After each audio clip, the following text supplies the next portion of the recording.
The only time I was a champion in Saga and I flew back and then I walked out, he was literally sitting there. He literally just came back from the Wild Swords tournament and then he won.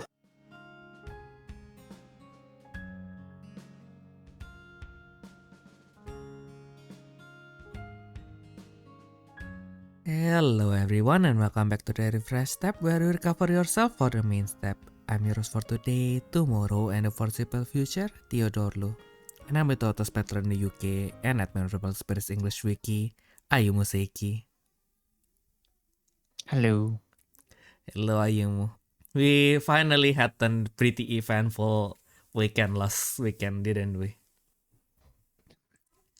Yeah. For once. It was it actually went very smoothly.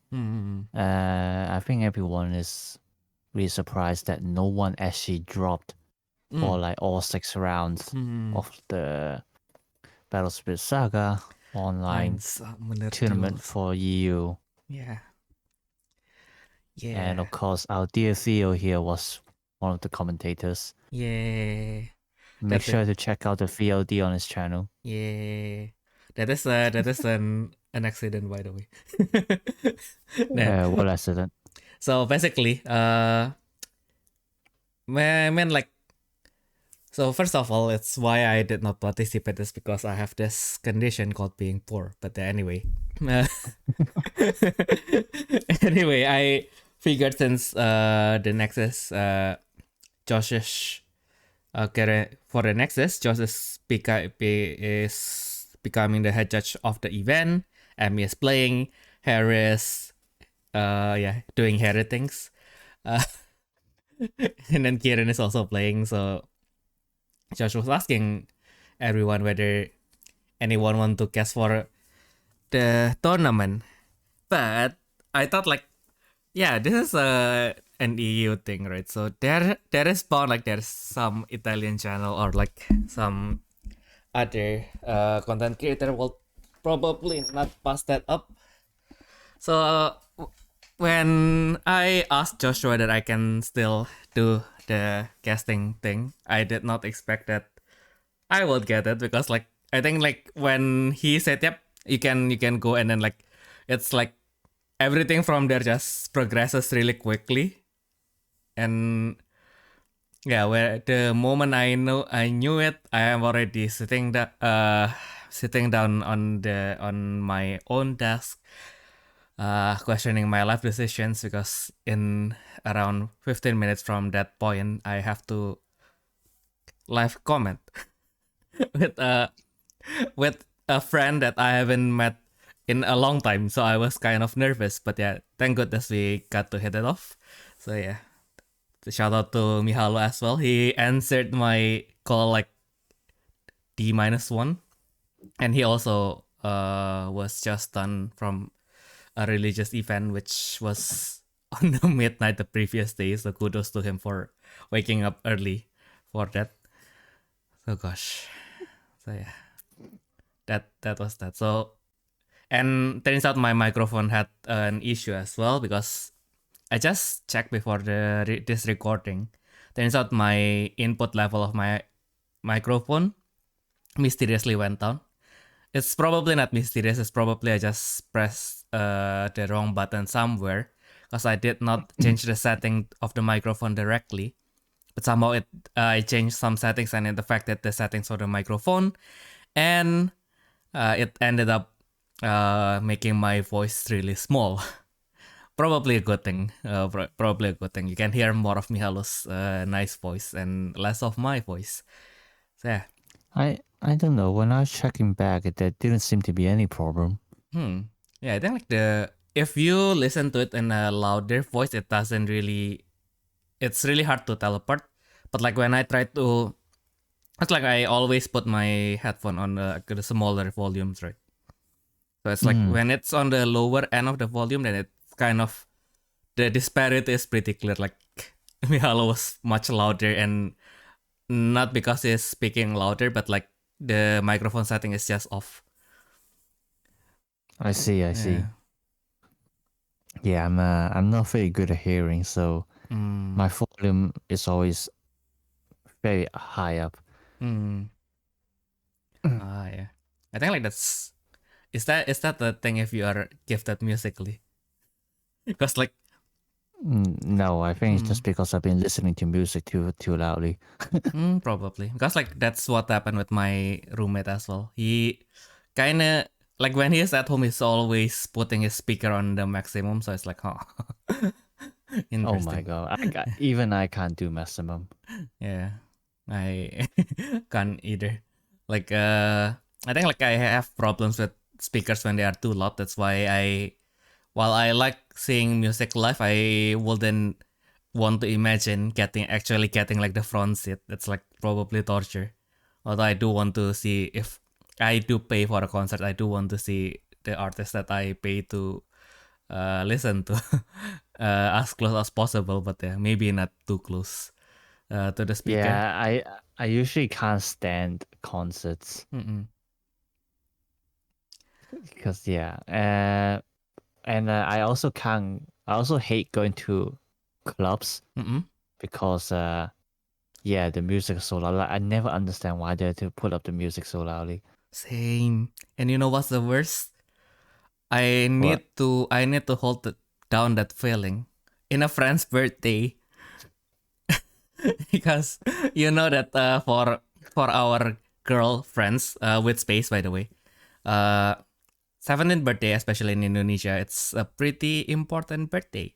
It's where the girls are finally accepted in the society as an adult. So what I didn't know at that time was the city that I live in has lots of people who has too much money. So I have lots of friends who belong to that class of people.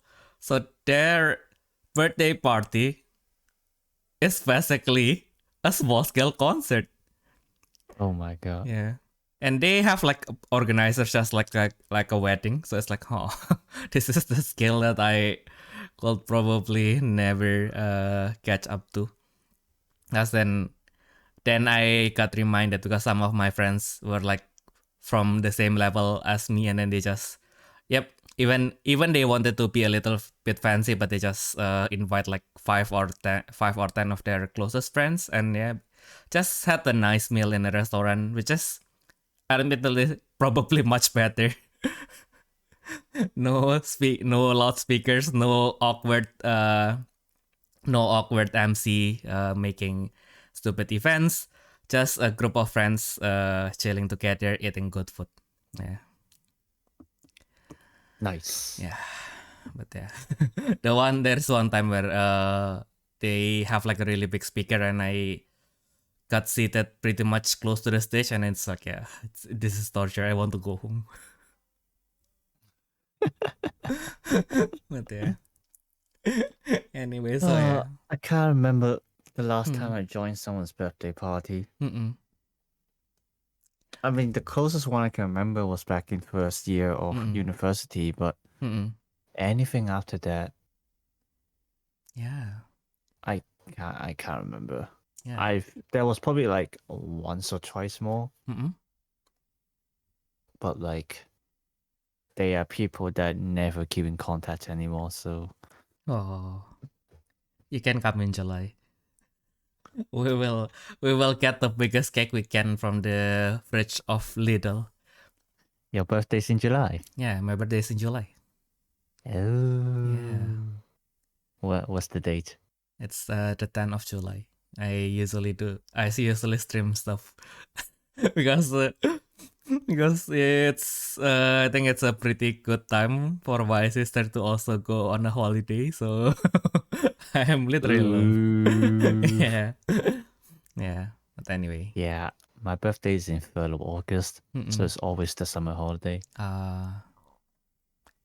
Means I can do some good stuff.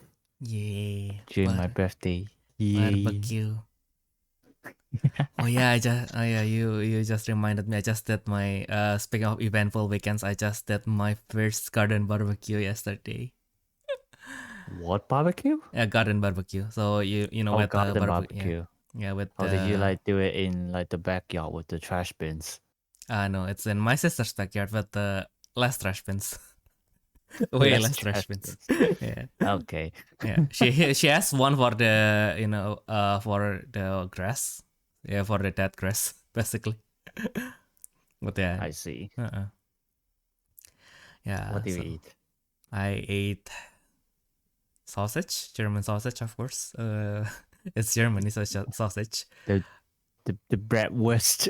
Yeah, it's the Krakauer. Don't know what's the difference, but it's good. Probably And the spice they use. yeah. Oh yeah, it's It's definitely much more spicy. It's closer to chorizo, but different texture and not as spicy, I guess. But Okay, I see. But it is the level up from bratwurst, of course. But yeah, bratwurst in its Yeah. own, it's spiciness is not a strong suit, but it's like a really new. It's neutral in a good way. It's like I can eat if bratwurst was offered to me like any day, I think I can just eat it. It's a really versatile sausage. Beef versatile sausage. Exactly. And Yeah, my most favorite is probably the kind on hot dogs. I think that's the bratwurst, isn't it? And then after that is the I don't know what they're called, but like the gray ones, like the ones that gray in color. Oh, wait. Actually, most bratwurst are gray in color. And Okay. yeah. Okay. And Then also I like was thinking British of sausage different and sausage. like yeah, because like German sausage is named pretty much regionally. So I think like if it's from other country, then it might be just yep. I think they don't have like a legal definition of what is what is the specific wurst to looks Okay, like. yeah. So I yeah. think okay, I think I mean the bratwurst when I say the gray ones. Yeah. But like the normal ones that knackwurst. Ah. Yeah, so knackwurst is my most favorite type of sausage. And then bratwurst. I actually don't like the spicy ones like chorizo and all those stuff. I think it's too much flavor. True. Yeah, knuckles. Yeah. Knackwurst with mustard is so good. Oh. Yeah, I came from a place where there's only hot dog. Like literally only hot dogs. Yeah, that was an interesting childhood. We even have like fake hot dogs. Like hot dogs is already fake sausage and they Fake make hot fake hot dogs. dogs. Of course. Wait, how do you make fake hot dogs? I like the although hot dogs is not as technically speaking, hot dog is not real sausage, but it has a really it's a unique thing on its own because it has that crunch, right? Like, but imagine if you are biting into hot dog and it's just smush. Yeah, that's that's how you can make a fake hot dog. And we even have like this thing called like the ready to eat sausage. Yeah, that shit is also okay. yeah. I think like the problem is more fake you get, it's like it has less and less meat inside. Although that the cheapest fake hot dog, they were marketed as like we need to feed our people more meat. Yeah, it's a 30% meat. I guess if your household previously did not eat any meat, then I guess it's an improvement. Question mark. But yeah, I try to fry them and it's literally become crisps. My god. Damn. Yeah. The good old days. Because they are like €2 for 20. So yeah, I used to bought them and they hold outside of the fridge as well. So yeah, that's why I bought them for the days where it's far away from payday. My god. Those were the dark days. But yeah. Other than that, what? Yeah, it's the usual like yeah. We actually had steak also. Don't know if the steak is supposed to go there, but yeah. It was still pretty nice. The can be a little bit more caramelized, but yeah, I think with what I can work with, I think that's a pretty good steak. We have ribs as well, and there are 2 more. So yeah, there is just the pork belly and chicken fillet. Yeah, those are pretty nice as well. And we ate them with grilled eggplant and mushroom as well. The mushroom was impeccable. The eggplant, some of them I dipped them in the rib sauce, so it's like, yeah, I want to go back to yesterday. Actually, not yesterday, it's last You Sunday. just finished eating, bruh. Yeah. I just made a really humongous roast turkey because it was on discount. I just grilled them today just to make sure that it can be prolonged for the rest of the week. But yeah, enough of not enough about food, but like yeah, we can continue about food later. So yeah, Ayumu, since it was a good experience for me doing that commentating live for the first time. Since I think like the last time we did it, we do 2 commenters actually. So one is for the one in the UK. Which one was it again? Liverpool, right? Yeah. Yeah, Liverpool, and the one for Utrecht. Yeah, it's Liverpool, yeah. Yeah, the Utrecht one, yeah, it's it's complicated because we were supposed to do that for the organizer, but like the organizer thing, they did not decide to upload that, and we were asking whether we can upload it ourselves, and they still have not answered our contact person. So yeah, it's but if we do get the permission, I think we will just release it, just because one, it's kind of like our to add to our portfolio for commentating. The other is I mean, like, it's one of the Bellspirit Saga event that happened in the past, so yeah, I think we need to, since we already have the footage anyway, why not preserve that kind of thing? Wait, have you not released them? No. Where? Yeah. I already thought you did already. Yeah, because like last time I tried to contact the person I was talking to, and then they were like, "Yep, I will ask them again." So yeah, I will try to follow them up again. But yeah, it's already ready for uploading anyway. So yeah, can always do that anytime. Yeah. Or like, we can just upload it. Just make sure we credit the organizers. True. And then if they say no, then just bring it down. True. Like it's just uploading our footage that we recorded ourselves. The most they could say is no, bring it down. Yeah. I don't really think there's any legal issues there. True. But this is Germany, so yeah. But yeah, anyway, we will do that. We will do that probably next week. Not to Sure. Yeah. Or maybe by the time you listen to this, you'll probably have seen the thing. Oh, and I just discovered a pretty big hole in my t-shirt. I guess 4 years is a long time, so I think it's starting to fall apart. So yeah. But yeah. Imagine not wearing your shirts for 10 years. Weak. Yeah, I mean, like, there's just 6 more years, so I guess it can still hold. My mom told me to buy new clothes, of course, but yeah, no, I need the money to buy cards. You're getting fat. Yeah, no, I'm actually getting thinner. This diet of turkey is actually helping me. Bruh. Yeah.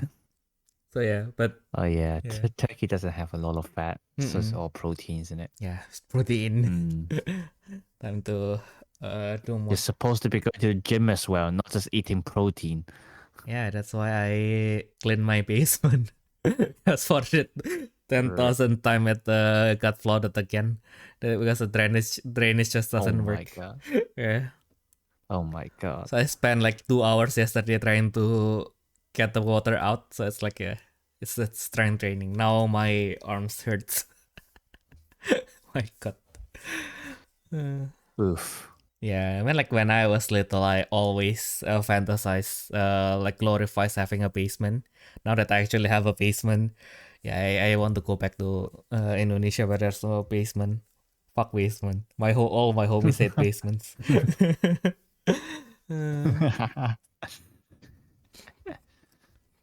Yeah, and then like an attic would be cool. And then I just realized my room in my house is technically an attic, and it's I think like I've told you 1,000 of times, but it can get it up to 47-degree inside.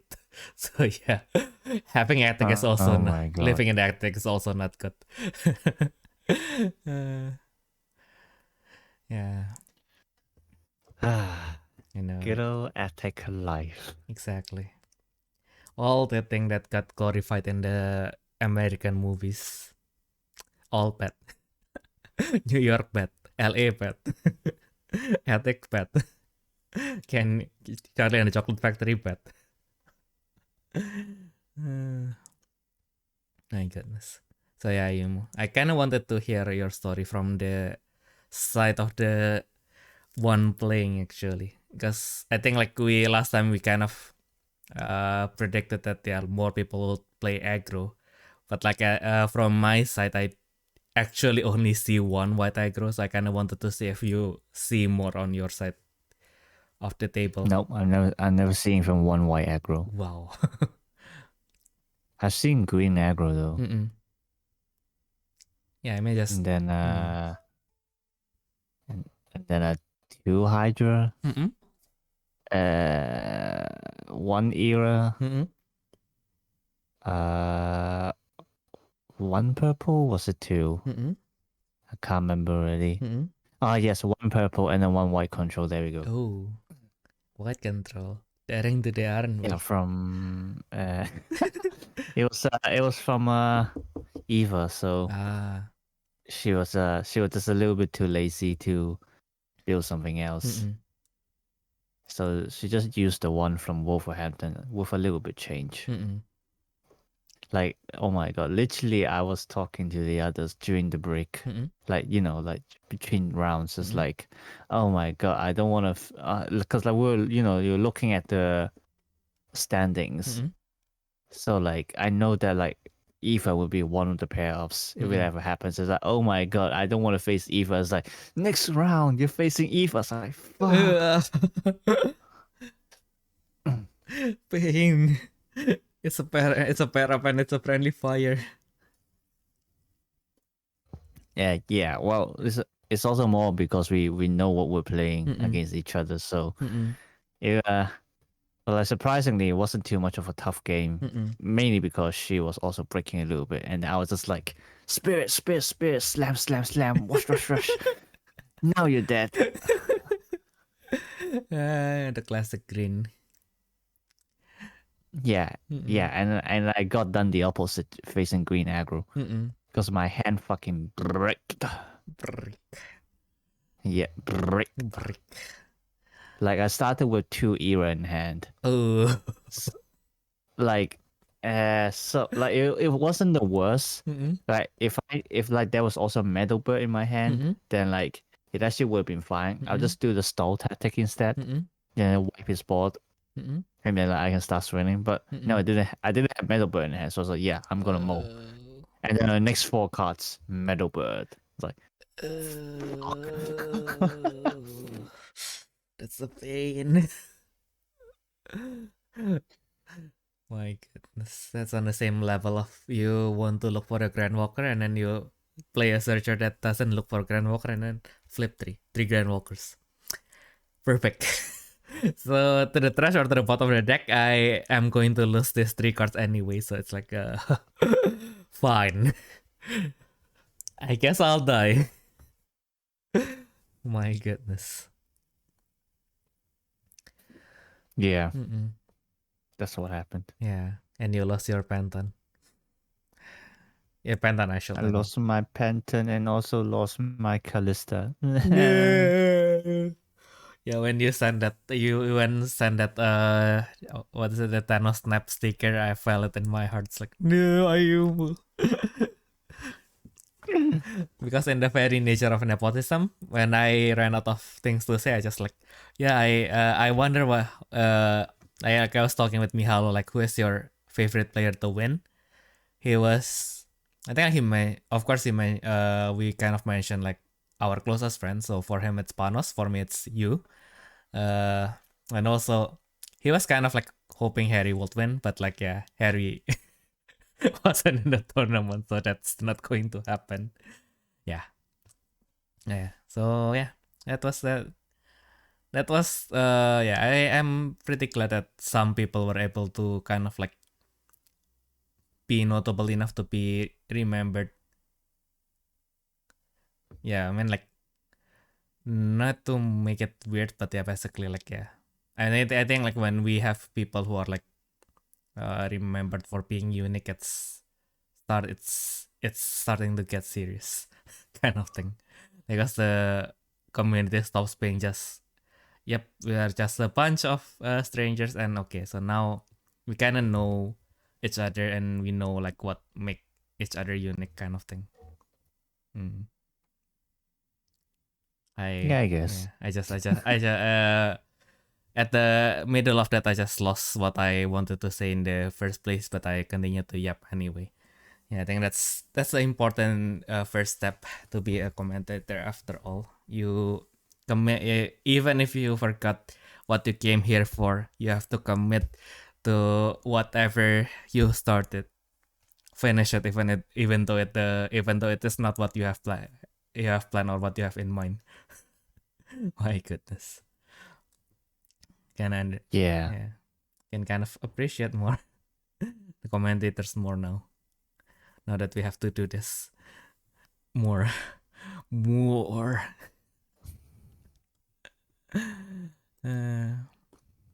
But yeah, good that you have fun. I wanted to say next time you can get the Callista, but yeah, don't think like at least for wave 1, I think that is it. We only have one online summoner duel, so even if there's wave 2, they probably will have a different price for it. So no Callista for you. No Callista for me. Yeah. Oh. You should have joined the you should have joined the US one as well. No, just kidding. Nah, fuck that. I'm playing Wise Swords, man. Nice. Yeah, like the only like I didn't join that because I was at a Wise Swords local.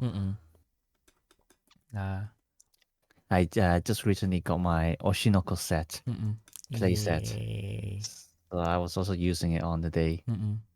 No, I was because I previously bought a case of Shakugan no Shana Premium Booster, so that I still had some spare cards. So I was like, maybe I'll make a new deck out of it, because I made 2 decks already, and I still have some spare cards. So I made a 3rd deck, and then it was supposed to be casual, but then I was self-testing myself, and then I was like, wait a second, this actually seems very viable. Yeah. And so I brought it to the locals for tournament, and then it actually went pretty well. But like I got 2-2 because Wise was a fucking luck game. What was it? First round I lost by 1 damage.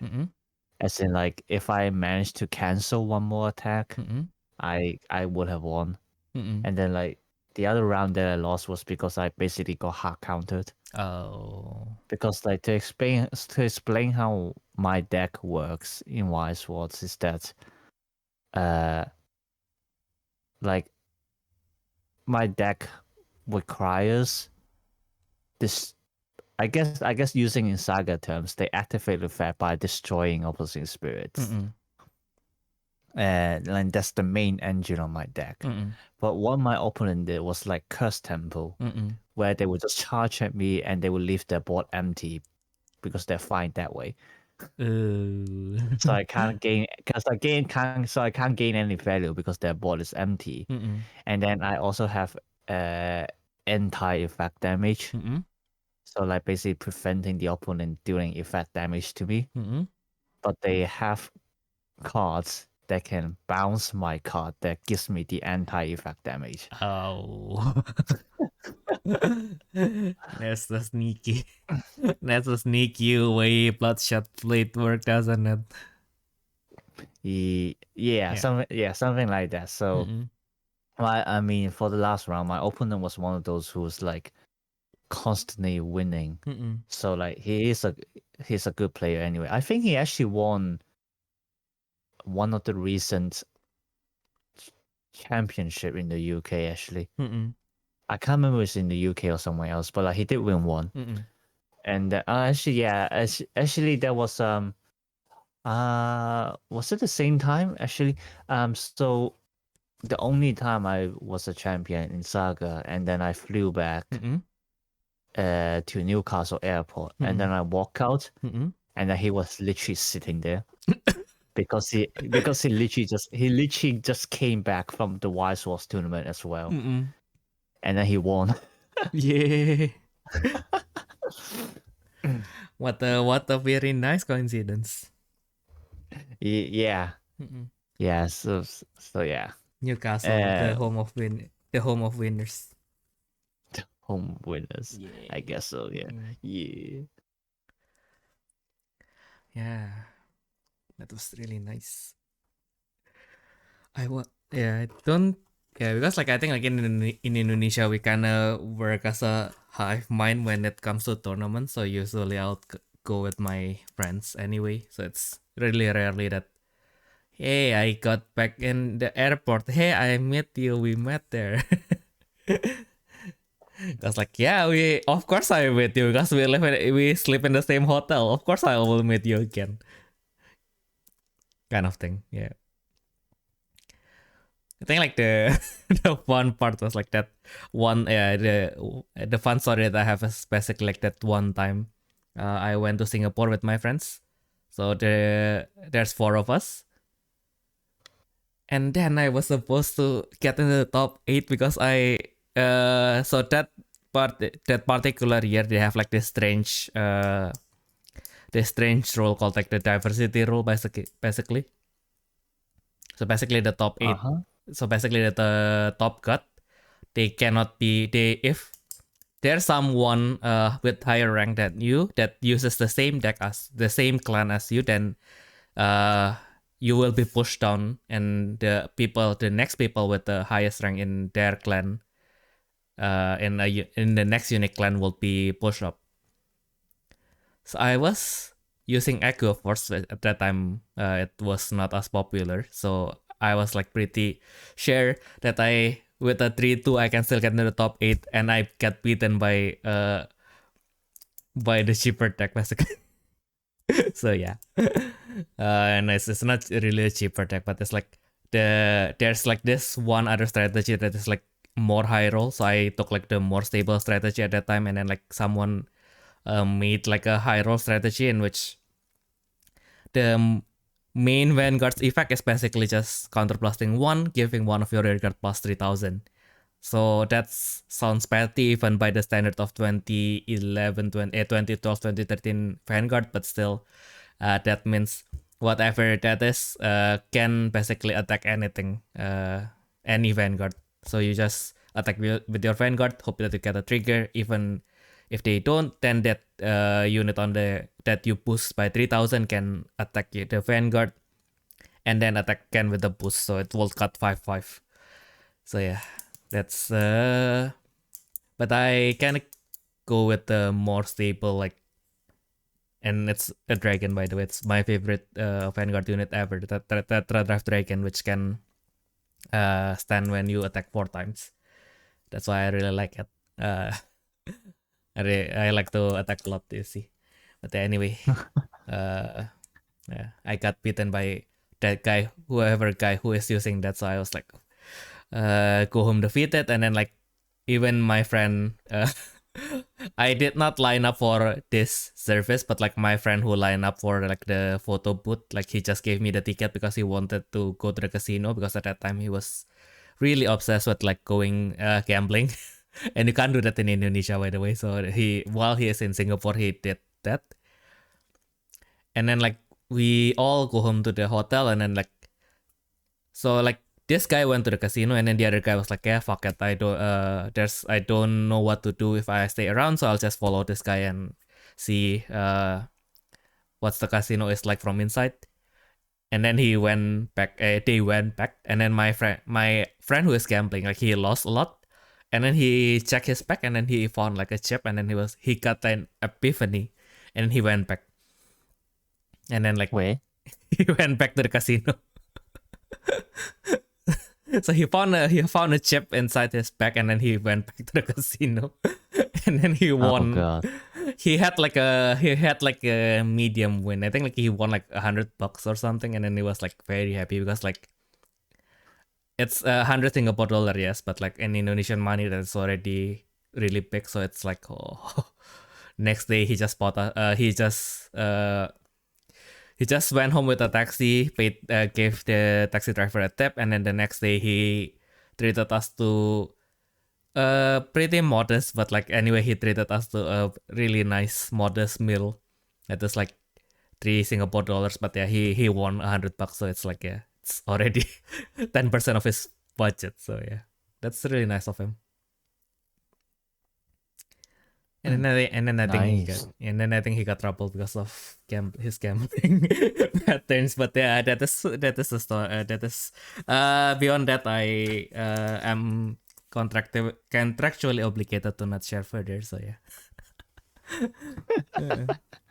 So yeah, the message here is don't gamble. Or if you are doing it out of curiosity, if you lose a little bit, stop. If you win a little bit, stop. Gambling is about self-control. It's a recreational activity. It's not a money-making activity. That's what you need to remember. Yeah, I don't even like gambling. I just don't know the fun in it. So. But you play Bang Dream. What? No, it's gacha gambling. Zodiac discuss. Talking about Brandjung, I can't remember the last time I touched it. Oh, interesting. Oh yeah, now you can focus more on you want to focus more on the dancing ones, right? Yeah. Oh no, not just that, but like just because I don't like constantly just sitting at the table playing games. But yeah, I am learning some shuffle dancing recently. Nice. I should be practicing every day, but then like well, suddenly other things came up, so like I have to finish those stuff first. I know, right? It's the same. That's the same with me and walking. I'm trying to get 10,000 steps like every day. Like at least now I try to, like, if I have anything else to do, I will at least get 5,000. So I'll get at least 10, 5, 10, 5, 10, 5. So like every other day I'll try to get the 10,000. But like, yep, if I walk 10,000 tomorrow, yesterday if today I can walk 10,000, that's good. If I can't, then I would try to at least walk like 5,000 steps, or do some other chores, like cleaning out my basement. Yeah, like yesterday. But yeah, to be fair, like yesterday was actually the day I got into that 10,000 steps because I needed to wake up early to go to my immigration appointment. Thankfully, there's no objection to my documents, and they don't ask me to pay anything else, or they will send me the receipt later. Yeah, like they do with physical letters in Germany. But yeah, so that's a good part. And then yeah, basically when I want to go home, like the tram was like 12 or 15 minutes away, so it's like, yeah, might as well walk home. It took like 40 minutes, but yeah. Damn. So yeah, like might as well. It's only like 3 kilometers probably. So yeah. 40 minutes, 3 kilometers, I guess. I actually don't know. Yeah, I also don't know. I'm just guesstimating at that point. I just believe whatever my watch told me. Sometimes I did not start it on time because I always relied on the watch like auto detecting me as working out. So yeah, okay. Yeah, sometimes it doesn't really reflect like how much I really walk, but yeah, I guess it always shows me like at least 2 kilometers. So like after that, I did not take notice of it anymore. So it's like, I'll probably need to start like being more like my idol abroad in Japan and listen to stolen audiobooks. Be the true ruler that I am supposed to be. But that means I'll have to kill you once I got to power. So maybe no. Where? No, it's like it's like I kind of remember vividly because like every time the stolen audiobook got brought up in either abroad in Japan or Trash Days, basically whenever Chris has the opportunity to talk about like the stolen audiobook, like he always tell the story that Stalin got into power and he killed his best friend. So yeah, basically if I do get in power the way he do, that means I have to kill you. So yeah, maybe maybe let's not do that. Maybe let's now finally catch up with the news last week. Although today we record a little bit earlier than usual, so we might need to catch up a little bit longer next week. But yeah, you know, Ayumu, the good thing, since I did not download everything in order, so I might just go randomly. First of all, we have the good news for you. Finally, we have the first card for Trickster. Yay! The revival for the summer holiday Trickster. Yay! Yeah, I was like, yeah, finally the summer holiday Trickster is wait, what is that logo there? No! Because like I left all my summer Trickster at home, right? And I kind of wanted to test it in my Gayatri Fox deck, and I was like, that is nice if they reprint. No, they didn't work like the summer holiday Trickster. Yeah, it's a shame that like they rarely reprints any of the Diva cards. I have one copy of Summer Holiday Trickster myself. Yeah, I think same. So yeah, so I think the way I can do this is I put 2 copies of the revival and 1 copy of the original. Oh yeah, then you can get the offshot one is also. The offshot one can do something that I really like, but then I realized it doesn't have show up, so it's like, oh, that's strange, but I guess that's how it's supposed to work? Question mark. I suppose that we give Trickster a show up card that might be too strong. I know, right? Like she already has one technically in the form of Laura Byakuran. Because only for the Monochrome Fantasia though, since she has all teams, so yeah.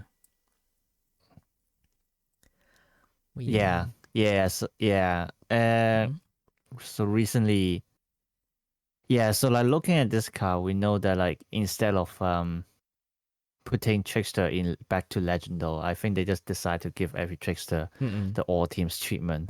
So at the very least, as you said, like we can use Laura Byakuran for the Trickster cards, which I suppose works because like most of the old Trickster cards doesn't really work that well anyway. Like the most we need is Summer Holiday Trickster, but then like with everyone's Diva Trickster, and then especially Monochrome Fantasia Trickster, you can see me literally putting at least 1 copy of her in every deck list. Yeah. like the fact you can use Laura to summon them, I suppose that's good enough. Yeah. True. And I think the new Trickster will probably do something with your trash, since when she appears and attacks, you can discard top 2 cards of your deck and then fetch 1 Trickster or Blackster.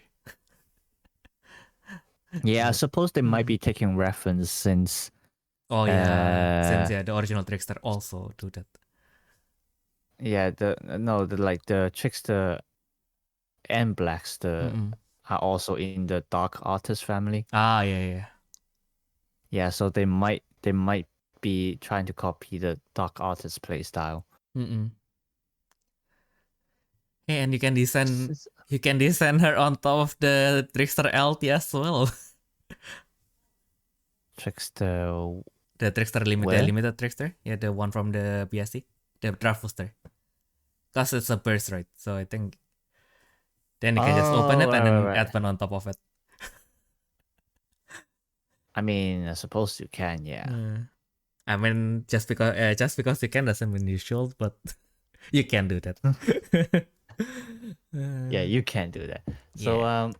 So yeah, if I mean, it'll be interesting to see if the Trickster cards continue to be name based instead of family based, you might finally be able to make a full Trickster deck. Yeah. Like with the non-diva Tricksters as well, I mean. Yeah. But for some reason the moon is not Trickster. I think she's supposed to be someone who looks like Trickster but not Trickster. I know, right? So that's why. Although they are 99% the same, but yeah. So is the Toa really the lovers, or the lovers just look like Toa? I really want to believe that it's the latter. No, those two are actually Toa and Kai. No. But they haven't. Yeah. So like I can't remember the exact storyline. I don't think they've explained everything yet, but basically Toa and Kai were supposed to be part of the Oracles. But like they were sent out on a mission to basically fix the world. So both of them for some reason lost their memories, I think. Or I can't remember if it's Toa only or like both of them. But Kai knew what he has to do. Toa didn't. So that's why Toa thought that Kai was her enemy. But I don't want to give Toa to Kai, that's the problem. I don't want this to be canon even. Hoarder. It is canon. No. It is a canon event.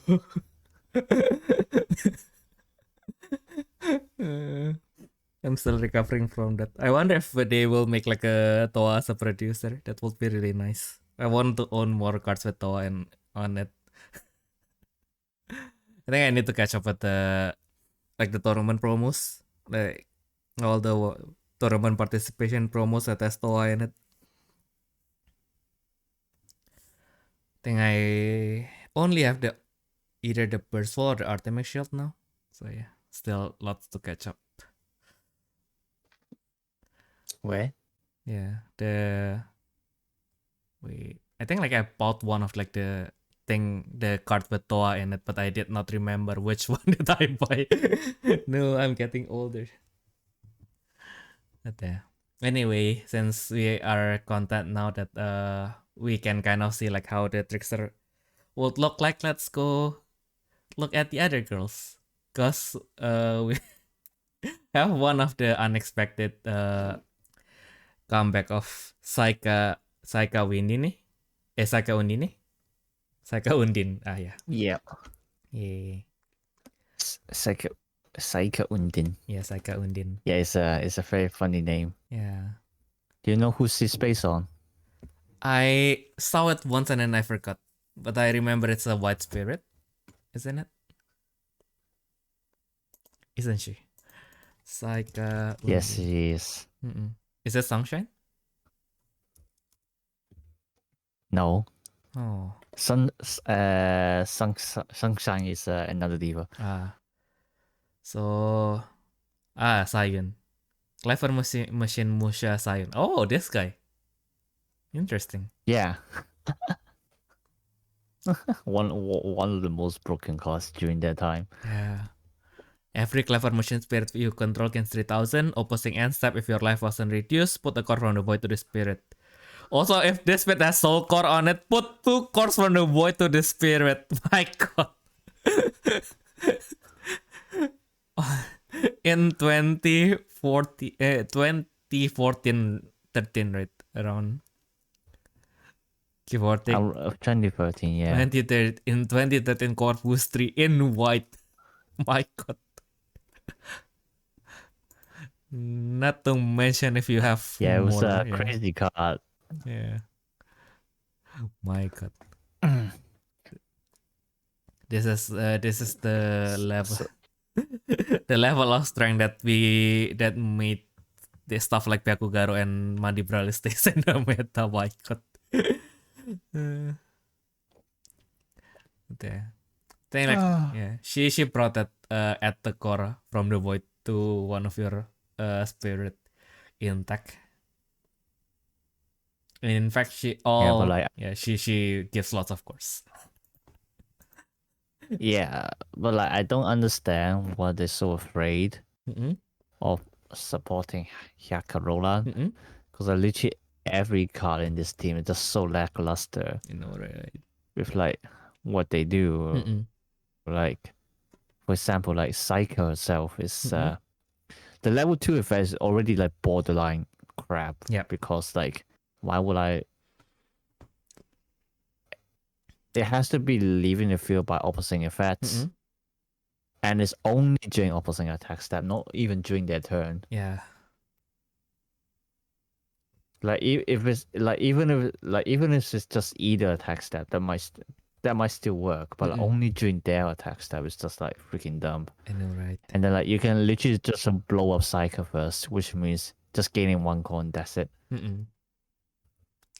And I don't understand why the summon effect is only supporting Hyakarolan. No, right? But like not another 10th diva. Like either make her to support the archetype completely or make her support the team completely. Like this is just freaking lackluster. I know, right? But she's it feels like just like last week, right? She did her best to come out in his dress and she got betrayed. Poor girl. Where? And when like I like just from her song like Dame Dame Konaide, right? So it's like she was supposed to be like really shy. Right. But like she is not I mean like her flavor text is also like her like basic like she was like everyone is so cute, like why am I even here? But yeah. But she's trying her best. And then I think that the art style also changed quite a bit from the artist. Because I don't know, like literally the style went back to the early 2010 kind of anime. I mean, for sure, like her eyes got a lot bigger. I don't know why the jaw is so big. Like you look at the original one. Oh yeah, like it's just like her eyes are still big, but like it's at least like looks typical for an anime. Yeah. But for the 10th Diva version, her eyes are just like extra big. I know, right? And it's much more shiny. Exactly. Oh. But I guess at least she looks cute. I know, right? She looks so precious. I want to protect. We need to protect. Yeah. Hopefully she can protect the lolly. Yeah. Hopefully she can get a better version next time. So if you want to support Saika, please vote for her in the next Diva voting, because we both have our own choices. So yeah, it is up to you to get Saika to the top. Get her notice so she can get an extra next time. So yeah. Oh my god, yeah, imagine just like randomly shop but they only have 1 card. Ooh. And then Ben just like, oh no, we need to make that out of her now. I know, right? And then next up we have double the fun because we have Jamina and Nicel. Which give you 2 draws if you summon her. So one from the one from the top, and then if you have 2 10 diva, you get to draw another one from the bottom. Which at 5 cost 3 reduction, I think it's usually you can draw 2 from the bottom anyway, but yeah, I guess. Yeah, this one is not the worst, but like Seal Set Trove is already has a lot of draws. Especially like, you know, we got the infinite draw loop. Yeah, so like drawing is better an issue. Yeah. So like we just had to see how many draws the 10 divas actually have. Like building so many diva decks recently, I realized that like probably we have to what's the top end or what kind of control tools there are. Because like I'm now writing an article on the winter attire, and then I realized like the archetype is pretty much a control deck. It's like, you know, it's like purple control in Saga. Like everything is about slowing down the opponent, but you don't have an actual attacker. So like so like with all the cards we've seen so far, we still don't know yet how the archetype is gonna function, because we only got one extra rare, which is Rias, and then she's not even for the archetype. She's only for her own deck, which is pretty dumb. I mean, it's a good addition to her own deck, but like, I don't know. We have to see what the other X-rares do. Yeah, I think Noah. Noah discussed everyone's hand, but she also lets you draw 2. So like basically everyone draws hand and then draw 2. And it's once per game. What? Yeah. Oh, you mean like predicting what she might have? Yeah. No. It's a drop hand, draw 3. Oh, eat 3 even. Oh my god. Yeah. And then she only happens doing either attack step. And currently, except for using the Little March deity from the Athens era, you basically have no ways to Athens her during main step. So yeah, I didn't put her in my list. I didn't use her because I just don't think she's good enough. So I just went for the full control route, which is what's her name? Flame Sandria. Yeah, that thing is brutal. Yeah, especially since I can loop her practically every turn. So you know, I just gonna prevent the opponent from drawing, and then just keep attacking to make them waste resources, and then just like win that way, basically. And you know, like I think this is more of like the fun build, but like there's like the Trickster Exodia version as well. Trickster? Oh, right. Yeah. Oh, yeah, that's definitely a fun build. It's like, it's way too hard for you to get 10 different copies of Winter Attire safe in hand, and then also wait for the opponent to attack. Yeah, I think like, I think like the way like the people do it is like, so basically you use Seal and then you use Advent. I suppose that works, yeah. Or I think now it's much easier because you just have Ramdiel. You can just... Yeah, but like at the end, the thing is, if you summon all of them with flash timing, the opponents might have a way to remove them. Especially when they see the Nessus on the field, you know. Yeah. Oh no, I think like... I think like I remember what happened. So basically they use that white Nexus that if your life is not reduced, then you can reduce your own life to do something. Yeah, I know. I know that one. Yeah, but like at the end, it's too hard. To save 10 copies of different divas in hand, and I had to wait for it. True. Yeah, I mean, like, that's why it's a fun build, right? You won the big place. That's what I guess. that is the romance that we chase as people. we want to win with the Exodia deck. Out Exodia now it's pretty much like playing solitaire if you play Exodia. That's basically just okay. So how many cards can I draw this turn? If I don't, how many turns I can hold out until I have enough drawers to do that again?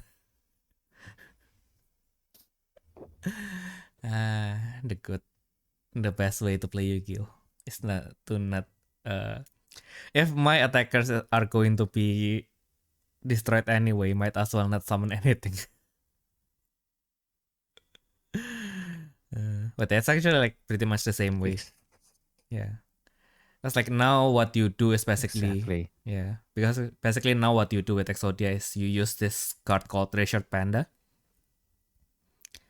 So if you so this Treasured Panda, if you banish a magic from your graveyard, you can summon one normal monster from your deck, and then you summon the Exodia parts with them, and then you use cards like the White Elephant's Gift, which lets you sacrifice a normal monster and then you draw 2, or you use a Power 1, which basically does the same thing but to spellcaster monsters.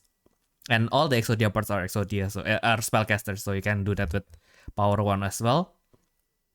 And then you keep on doing, as the magic goes to your graveyard, you keep on doing that until you draw the head part, and then you use another magic that lets you retain lots of normal monsters from your graveyard, and then you just win the game. Yep. Yu-Gi-Oh! Duel monsters, where the monster does not duel. So yeah. And then we have Battle Spirits, where the main cards are Nexuses. Yeah.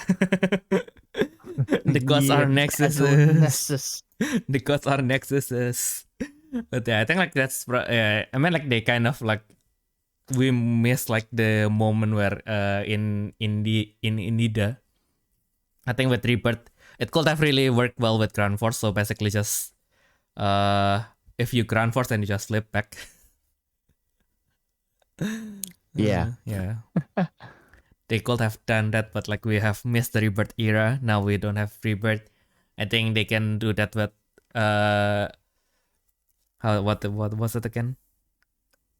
God damn it! A Manifest. Yeah, that all right. Yeah, that mechanic was released last week, and I already forgot what it is called.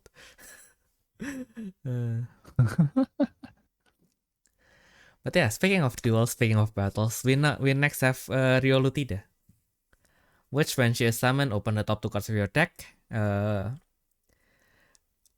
all Rias Diva to your hand. The rest goes to the top or bottom. I see. Interestingly, there's a Master Rare as well. It's like, what the fuck? I know, right? I mean, it kind of makes sense, but also like, bruh. She's a rare. Oh, she's a 3 cost. Yeah, she's a 3 cost. If it is a 5 cost, then she's fucking shit, man. I know, right? Yeah, but like this is like okay.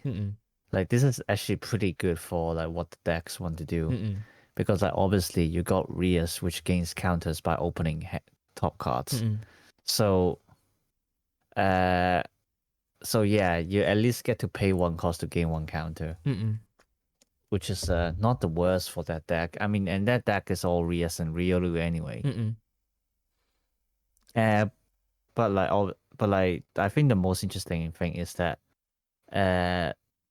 very rarely, like we do have these kind of effects, but this Riolu is one of the really rare ones where adding to hand is also optional. Oh, Tefudani quite rare. Okay, so basically you can add all or nothing. Interesting. Yeah. So like you can literally use her just to check the deck top. So So yeah, I think that's the part why it's a master rare. It's like you can arrange your deck top or bottom during your main step. It's a very rare effect. It's a master rare. No, we can do that with that Aikatsu Nexus though. And that one is even a picking effect. It's not. That one is a picking effect. You don't even show that to your opponent. My God. Yeah. Yeah, but I can kind of see like, but yeah, she's gorgeous though. I think like, with Rias, they kind of like, how to say, like they preserve like how Rias is always depicted as.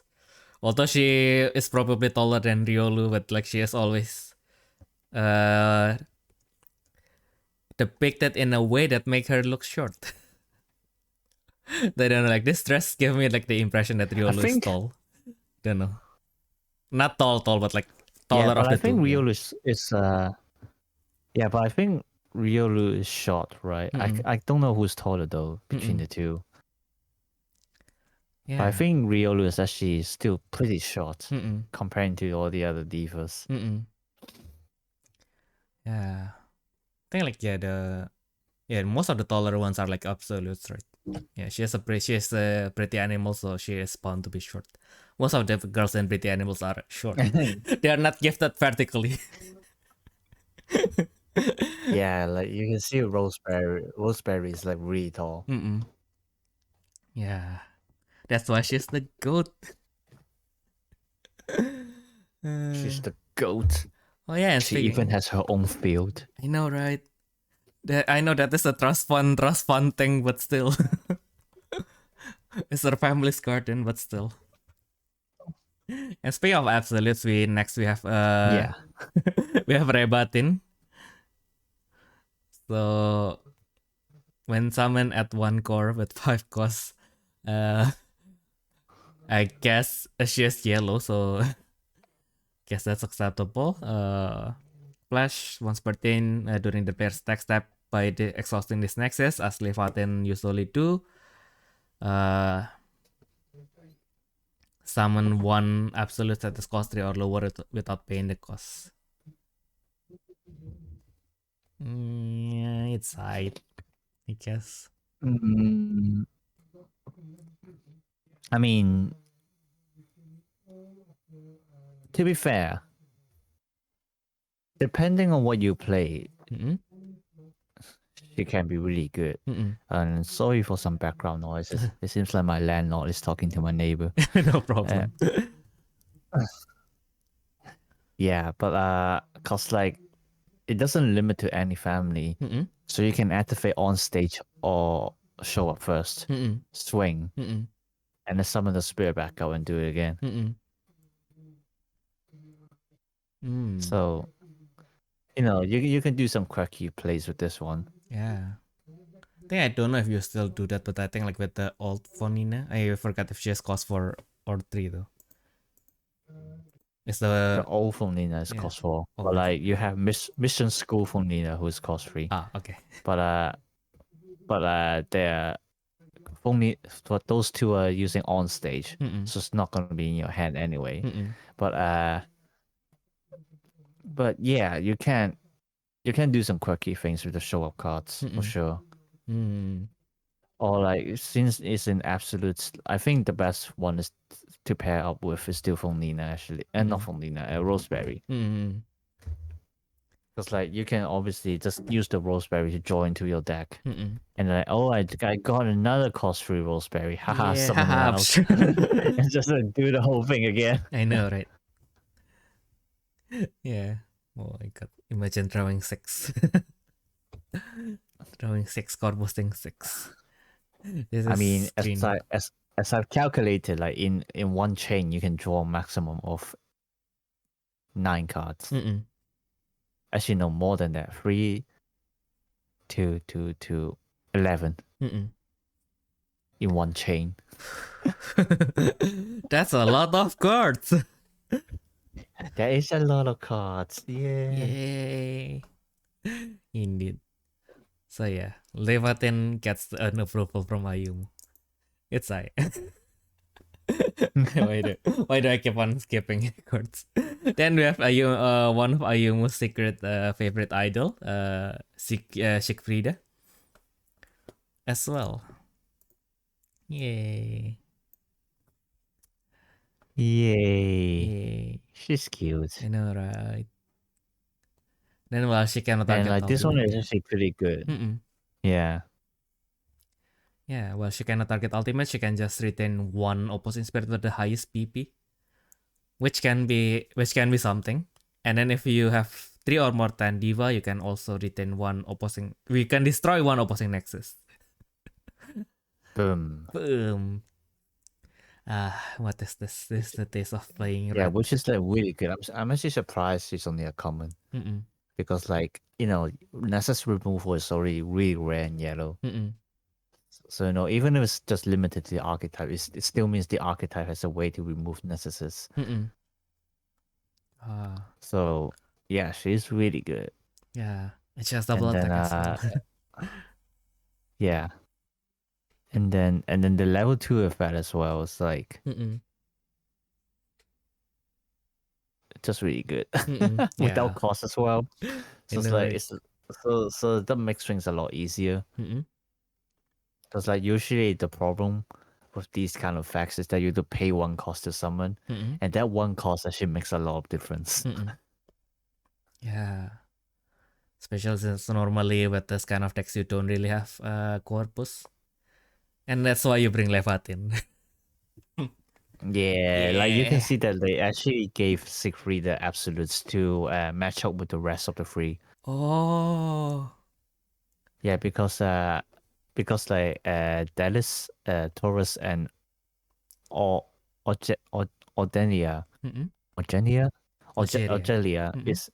are all in absolutes. Only Siegfrieda was in shiny hearts only. So now she gave her the absolutes team as well.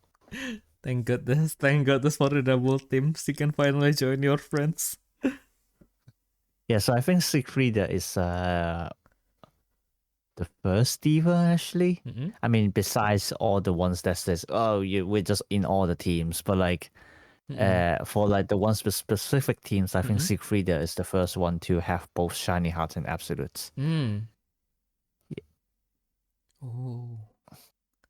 Yeah, because like lore-wise, they are supposed to be kind of I mean, like not lore-wise actually, but mechanically they are supposed to be opposed to each other, kind of thing. I guess you can call it lore-wise, yeah, because shiny, like all divas of shiny hearts are based on Actually, no, you're kind of correct, I guess. I was thinking about Twilight Gothic, but no, yeah, shiny hearts is supposed to be based on all the protagonist key spirits and ultimates for that matter, but we haven't actually got one yet, I think. But we do have divas from Braves, like Emma Jean or Chu, who is based on Chiyu. But yeah, shiny hearts are the protagonist cards. Twilight Gothic are the antagonist cards. And then absolutes are cards that were in the meta game. So that's why Tourist and Delis are in there, because obviously King Tourist was very viable for quite a while when the revival version came out. And then Delis, which is based on the Seven Shogun Desperado, was one of the very first meta decks. You know, when the game started, it's basically the purple control deck in Saga. Like for those who still don't know already, Cursed Dragon from Saga is literally except for the artwork, everything else is straight copy from the first purple X rare in the Japanese game as well. And as you would expect it, the same what we call Cursed Dragon combo was also very prominent in the Japanese game, and so they were the first meta deck. And then Odin, I think Odin can protect your Nexus, right? Yeah. Odin was the one that I couldn't figure it out. Like I was discussing with my editor Soul, and it's like, why is Algeria in absolutes? Because I don't remember any version of Odin in the meta at all, unless they count it as Grand Warden, because Grand Warden and Odin are actually the same god. It's like, so like this freaking god apparently has 170 different names. And then Battlespirits decide to use his different names for different spirits. So like if she's in absolutes because of Grand Warden, then that makes sense, because Grand Warden is obviously meta. But Grand Warden itself also already has another diva based on her. But like it might be because, like, you know, they can't hire the artists anymore, so they can't draw the Groundwalker diva, which only appeared in the first diva set and then just never again. I also thought about if maybe because Ultimate Odin was in the meta, but I don't remember that happening, and there isn't really any record of that. So I think at the end it's literally just because the other two are already in absolutes. So like, you know, the developers just like, oh yeah, let's just put her in absolutes as well, because they're all in the same team. Because Siegfried, Dallas, Turris, and Algeria are in the same unit called the Original Four. Oh yeah. Because the reference is that these 4 divas are based on the first 4 X-rays of the game. So yeah. Yeah. Also, I think in the Indonesian version, for some reason, they did not include Odin, or was Odin not in the first set? I was like, I remember. Indonesia? Oh, I don't know then. That's like I remember, they kind of have like a display for the Indonesian version in the convenience store, and it only shows Siegfried, the King Taurus, and Desperado basically. Oh, okay. Yeah. Or maybe I remember wrongly, because like I opened like one box and it didn't have an extra. So I mean, it was 15 years ago. So yeah. Even the Indonesian version was like, how long was it again? I think I opened it around 2015, so it's already 10 years ago. That's a long time ago. I was young back then. Okay, let's not dwell on the past. Let's talk about something newer. We have Licia out. So she's a cost 5 now. So basically, you can summon her with Alex's Grand Skill, and then you can basically put back the 2 cards that you just put to the void with her effect, and retain one spirit to the hand as well. Which one? Sorry. Alicia out. Sorry. Yeah. I always forget that I am not sharing my screen to you, and I have to send the cards one by one, because I don't want my computer to explode. But yeah. Oh right. Lucia's right. Yeah. Finally, the good one. Yeah. No, right? Like the summon defense is actually so good. It's not even limited to once per turn. What the hell? Oh yeah, you can just loop her and then like strengthen your Saraswati. If you can, you can loop her. Yeah. Yeah, and then it'll be good. Yeah, it'll be good to charge up Saraswati. Yeah. Then like your spirits are never leaving the field. Yeah. And speaking of Saraswati, if you really need to clean up your opponent's board, like you can just spam Saraswati Grand Skill and then like exhaust her again, Saraswati Grand Skill, refresh, exhaust again, refresh, exhaust, refresh, exhaust, and then clean your opponent's board. It is not something that you have to do. It's something that you can do as usual. Yeah. Also, yeah, that blue is really nice. Oh yeah, the blue dress actually looks very nice. Yeah. I think the image is saturated though. It kind of looks like saturated, or maybe it's really just the color they use. Maybe make it look more shiny. Shiny heart. Yeah, but she don't have a shiny heart.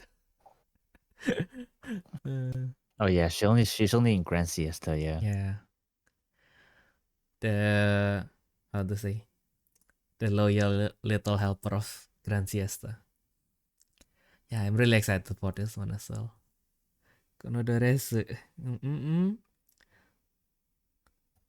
Tsukine. Oh, it's her favorite color. And it was chosen by Sandy. Oh, that is a nice touch. My goodness. If I keep on staring at her, we will need to pause the podcast. So let's move on. And then we talk about like who is taller between Rias and Riolu. And now we have the 10 diva Rias Uruboran as well. So kind of like shifting the live shot that we have from Monochrome Fantasia Riolu and just straight up with violence at the symbol to all your Riolu and Rias for the rest of the team.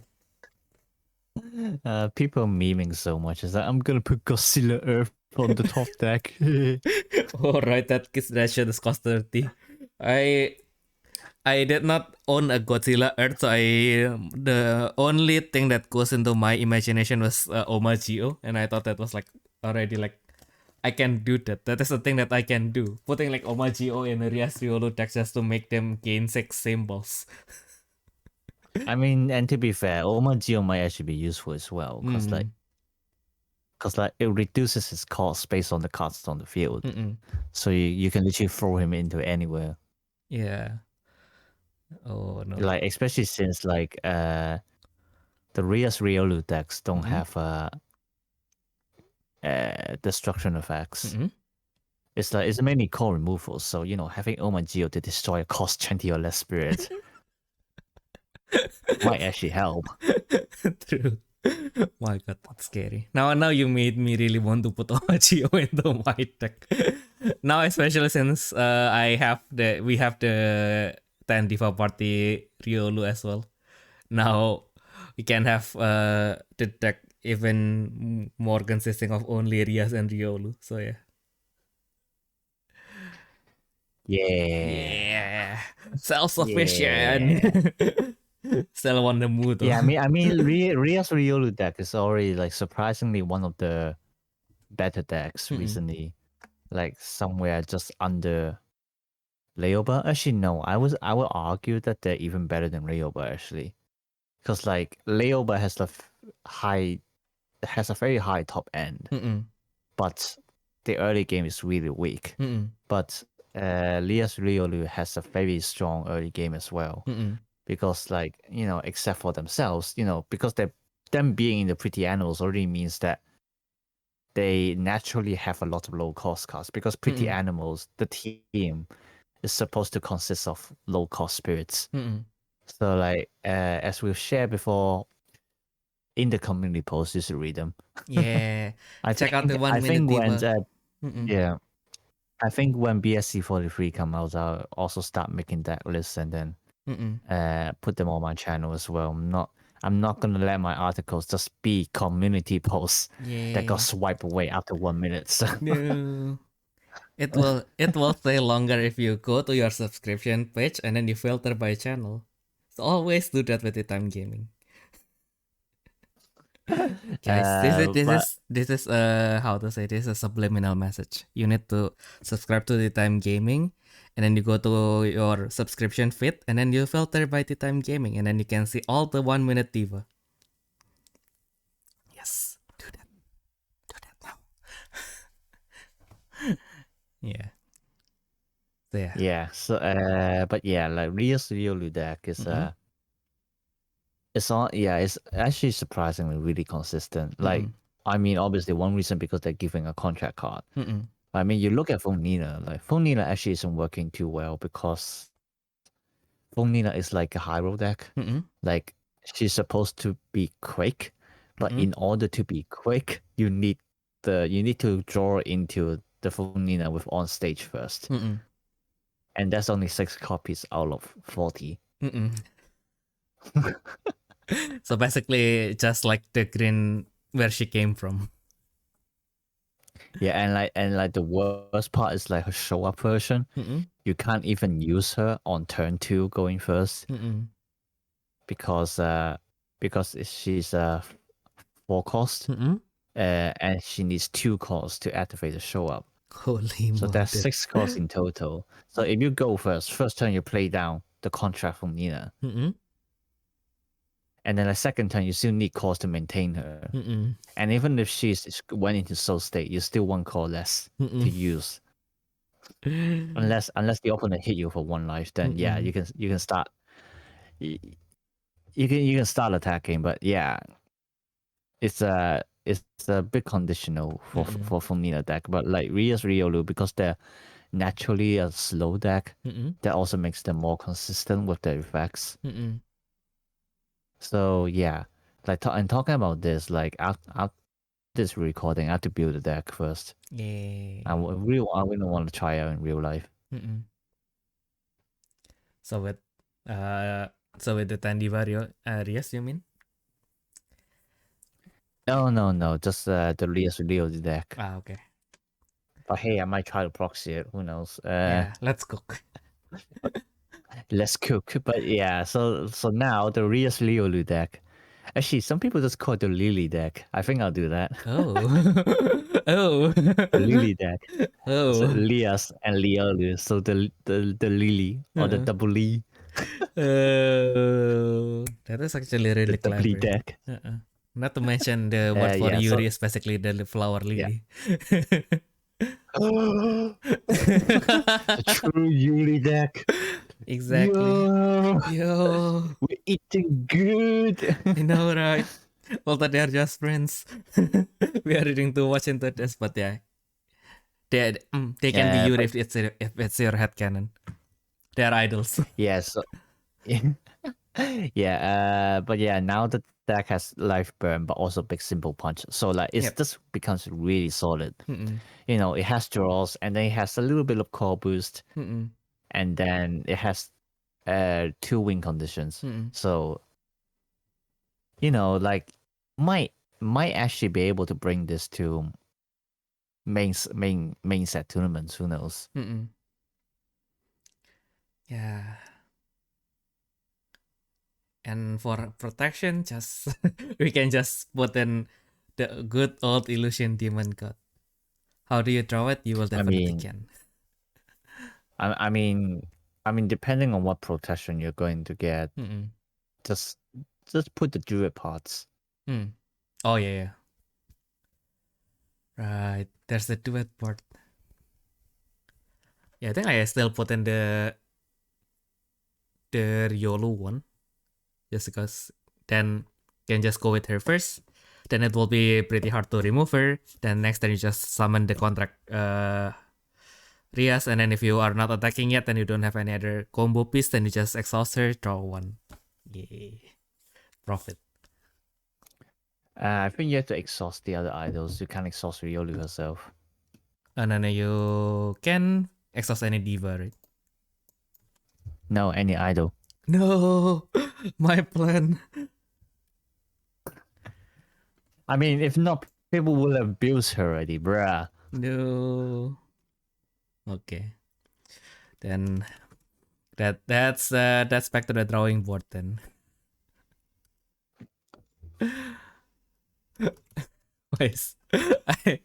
I don't know why I am looking in I am searching in Google and not the wiki.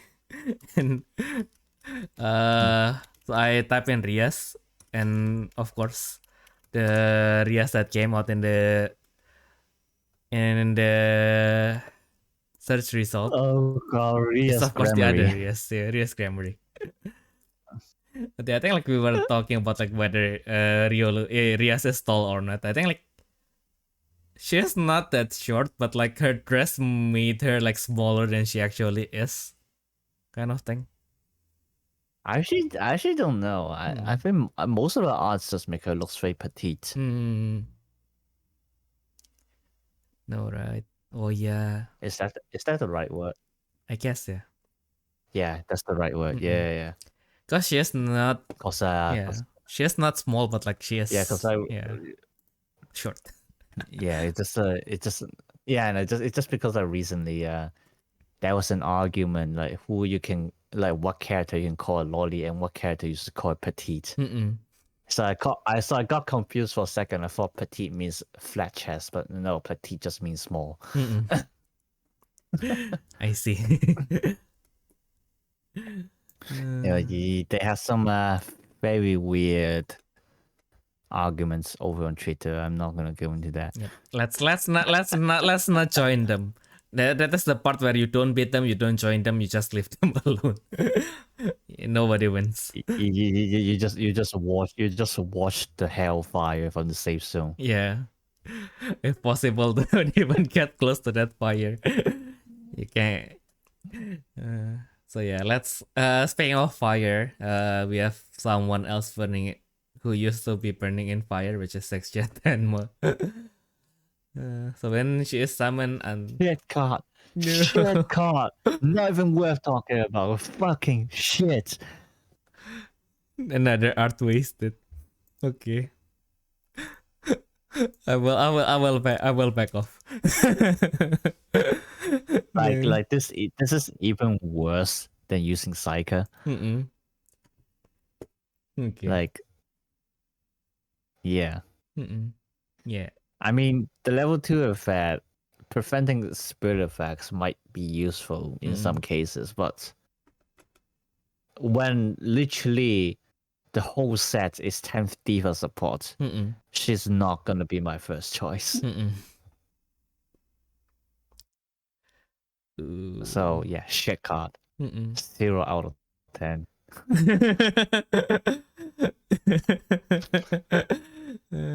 Okay. And it's a rare as well, so that's one rare spot gone. So yeah, let's. Oh my god! Yeah, how is she a rare? Jesus Christ! Then we have another rare, which is Kunsa Matyuk. Now this is a good one. Okay. Continue. Because Maduke is already immune to destruction. So now you're also saying like she's anti-bounce. So like the only thing that she's weak to is depletion effects. But I think you can cover that with something else. But either way, having 2 kinds of immunity is already good enough. So yeah, this one is just really good. Yeah. And she has an absolute as well, so like you will have 10,000 cores to work with anyway, so I guess depletion is the least of your concerns. Unless your opponent uses strict vision, of course. Yeah, and then like thanks to Offshot Maduke, you can also like summon any Maduke from your trash with the show up of any of your absolute spirits. So you can just discard her with Vonina or the main stage. Yeah, and then just summon her back out, no problem. Yeah. Yeah, my god. Yeah, now that you mention it, the more she actually looks good. Yeah, I always wanted to build a deck around her, but guess this is the time. I mean, I've written an article about it. You can. I can just follow it. I can just net deck your deck. There's definitely an example out there. Yeah, I guess like the 1 month after, we will probably try to do it like within the 1 month after the release of Monochrome, the 10 Diva party, and see if we can make some videos. Yeah. Yeah, we will see. But yeah, and then like the level 2 effect is also pretty good. Yeah. So like core removal in yellow. And then I mean just like removal in general in yellow. It's like, oh my god, what is this? Yeah. And then considering that you have the chaos stage anyway, which will burn your opponent 1 life if she they only get them during the opposing turn. So no. And but anyway, you also get the okay. Then I guess the other way to say it, if you emptied your opposing board, then you're guaranteed a double symbol, isn't it? Then if you refresh her with Lily, you get 3 symbols. Yeah. Yeah. Well, I suppose so. Yeah. Yeah, because if you do not deplete anything, right? Oh no. Oh yeah. Wait. Oh no, you're correct. I didn't read that right. Yeah. Kono kade shometsu shinakata toki. So if you did not deplete with this effect during this turn, the spirit gains 1 yellow symbol. Gasp. Yeah. She can actually one-shot your opponent. Yeah. So so she's actually a good card. And then like because the effect is during this turn as well, that means you can just F over it. Oh, that's sick. In Grand Adventure Oba retain 1 blocker and now 2 symbols. Unblockable, when it's brave as well. Yay. My goodness, the options are limitless. I really wanted the Alright, that's why I want the premium Bandai over box. Ha ha ha. No. Ha ha ha. Sucks to be you. Yeah, I guess I'll have to get I'll have to go to the Irish pub in Düsseldorf tomorrow to get that dishwashing job now. God damn it. Oh no, not the dishwashing job. Yeah. We will see. I think like the fun part about like the mini jobs, then they don't really get counted into anything related to immigration. So I guess after I get the job, I can just can I get like a night shift? Then I will get money to pay for my rent. Yeah, just make sure they're good restaurants. Yeah, you know the one I work back there. Yeah, like they weren't treating the dishwasher. They were. I was literally going to call them the dishwashers. I mean, I'm technically not wrong. It's a fucking English, man. But yeah, like even the dishwashing staff members, like, cause I was sent to take out the trash with them, and then like they just always complain to me. So.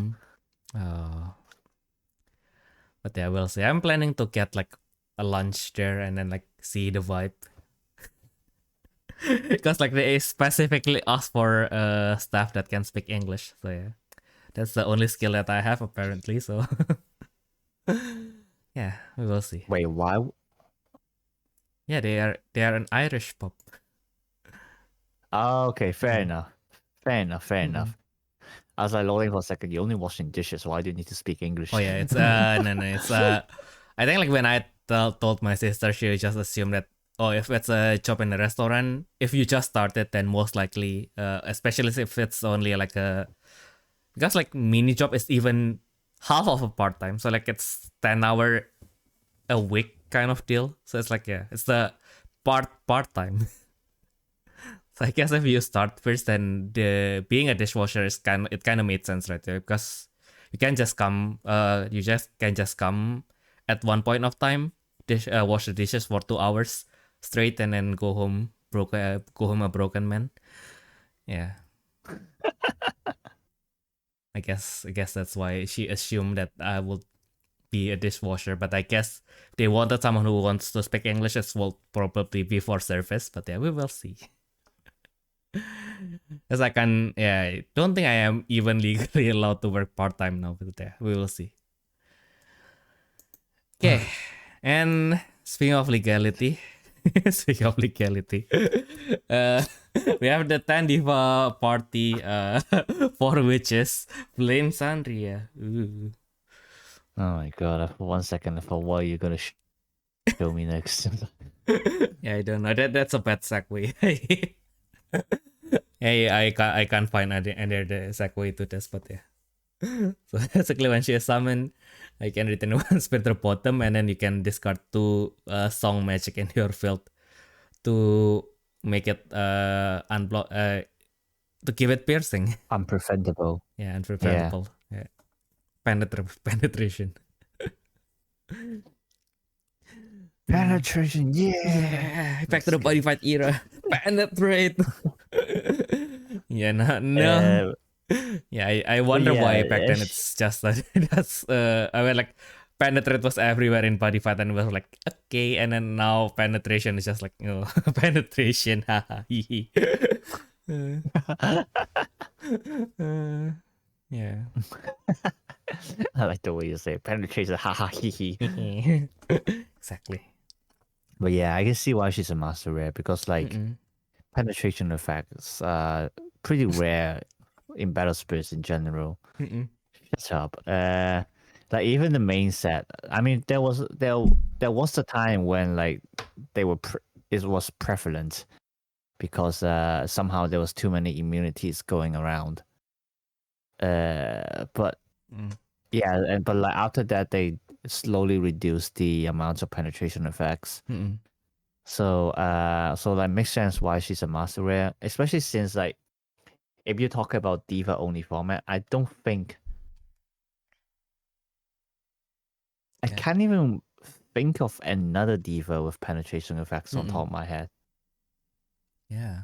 So she might be the first one, yeah. Mm-mm. But like even if we talk about mixing collaboration cards in as well, Mm-mm. there aren't a lot of them. Yeah. Yeah, like like actually in the collaboration sets, penetration effects only come from X rares, I believe. Oh no, it's a master rare. No, yeah. I mean, I know Flame. Oh, no. Wait, who? Yeah, Shibukiran. The Leo Cordy that I use. What is that? Leo Cordy. Yeah. Yeah. So wait, what is the full name of the dress again? Road Shibukiran. Shibuk. Of. Come on. The King Leo Cordy Shibukiran. Oh. Yeah. So if you discard a run from your hand, you can make the effect. You can give penetration to the destruction to the minus effect. Right. Yeah. Yeah, I forgot she's a thing as well. Yeah. Yeah, because like the only one I remember is Ozu, Kamen Rider Ozu, and he's an X rare. Yeah. Ooh, so she's special. I guess the diva cards might get some exceptions. I don't know. Exactly, and then she can repeat the when summon effect of any of your 4 witches as well. When she oh no. Yeah, when your 4 witches attacks, yeah. Yeah. And no, when your 4 witches attacks, you can repeat her summon effect. Oh. I see. Only once, but that is pretty nice. I mean, yeah, I think it's good enough. Removing 2 spirits in 1 turn, yeah. Yeah. Not as good as Winter Attire Assembly Tiger. Yeah. Oh god, last night I was testing my diva decks with a friend, and like he's new to Japanese battle spirits. He's been playing Saga, but I'm not going to reveal his name. Because like he doesn't know I'm talking about him. We are talking behind his back now. No, it's just more of like we didn't like agree. He didn't agree to having his name on online, so that's why. True. But yeah, but like so I used my Winter Attire deck against him, and then he was using Tekadan. And then he had like 2 Brave Spirits, something like that. And then like just summoned 4 Winter Attire Spirits because Trickster, and one of them is suddenly Tiger, and then it's just like swing, return spirit to bottom, swing, return spirit to bottom, swing, return spirit to bottom, swing, return spirit to bottom. And then he was like, okay, so which spirit is doing that? and I said, this one's Suddenly Tiger. And it's like, can I remove her? I said, no, she got spirit immunity. Like, and he was like, oh god, very fun. Very fun indeed. Because like the only non-spirit effect that he can try to remove is the magic card called Give Me More, which is like a Tekadan exclusive magic card. But I put more than 3 costs onto Assembly Tiger. Give me more. Give me more. If I have 3 give me more in my hand, I can kill her. Yeah. But yeah, like didn't realize before. But yeah, winter attire assembly tiger is actually really good. Yeah, and then I have that what is her name again? Lily Karem. So I was like Who? the Lily Karem, the one that is it Lily Karem? The one that was designed by Arairohe. Yeah. Oh, Lily Karam. Yeah, Yeah. yeah, yeah. What about her? Yeah, because I have the promo version, like the box topper version from BSC 39. Yeah, kinda was looking into how if I can cook with what Senri Taiga I have in my collection. I'll have to see again later. Maybe I can cook something. Yeah, I try that. I don't really think that's working too well. Yeah. Well, yeah, I think in the you end can it's try just that, I going to guess. be a summon brave attack. Basically the Reuba strat. The one simple unga bunga strategy that made that brought Reuba to the top.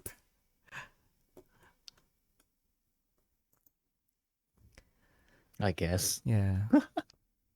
Yeah, and then I pretty sure we have the Ashatalia involved with Langrang Chelmi, but I don't find her image in my folder. I think I forgot to download exactly only her. My goodness, I'm sorry. I'm sorry, Ashatalia involved with Langrang Chelmi. How do you even manage to remember her whole name? What the fuck? I have her wiki page open just for this bit. Bruh. I want to commit to this bit so much that I prepared just for her. Do it for her. I think I downloaded the image, but I downloaded it to the wrong folder. I see. Yeah. Now I have the correct. But yeah, she's really cute. I know, right? Like she has the she has the gaki personality. Mm-mm. And then like the way she speaks also reminds me of like the anime. One of the recent ones, a salad bowl of eccentrics. Oh yeah. You know what's the funny thing? I just watched that anime while eating a salad. But yeah, because she's literally speaking the same way as like the protagonist Sarah. Oh yeah, so like, party なのじゃ、楽しみなのじゃ. No, right. Yeah, the Chuni face that is even her Chuni face is like adorably cringy. She was like, yeah, I know my name is long. Just call me Volby. That's fine. I want to pinch her cheeks. No, right. I want That to pat sounds her so head. wrong, but you get what I mean. Yeah. I just want to give her head pats. Yeah, head pats. Yeah, head pats. Yeah. But yeah. Mm-mm. But also her effects is actually really good. Yeah. Salvage one. And she can salvage herself as well. Yeah. So I think someone mentioned if you have arc rate, then you can just loop herself. Don't know what for, but yeah. No, I mean, yeah. So if you give her 2 more reduction symbols, then you can start looping. Which actually helps in some cases. Like especially if you have 2 or more seals separate, you get to remove 1 core, so you can literally just wipe the opposite board during your main step. Yeah. But how else can we? Nah, just kidding. that is already strong enough. Why do you even want to? How to say? Why do you even want to make that even worse than that? My God. And then also what is it? If you have the cottage up, Oh right. you get to draw every time you summon. I forgot that she has a cost for stage style. So just made an article about the 2 water cottage. Why do I forget about that? Yeah, 2 water cottages. Yeah, so Yeah. I mean, it's a very huge loop, but it's another option, I guess. It's not very practical, but Yeah. like she only becomes practical when when we have a generic yellow ground or Kinesis that the charges call whenever you summon, but like they foresaw that already, so all the producers only charge call once per step. They knew it. They knew it. They knew it. If only I can fit my Saraswati Bolby infinitely. Oh my god, that was so broken. You know, right? Like imagine Saraswati with unlimited course is scary. Like all of my Grand Siesta cannot be removed from the field now. Where is your cut now? I mean, you can already do that with Alex, so yeah. Oh, which yeah. Alex? Yeah, the original one. Producer Alex. Producer Alex. Oh wait, but she also charges only from Grand Siesta and cost 5 or higher, right? Yeah, but I mean like the remaining on field thing. Yeah.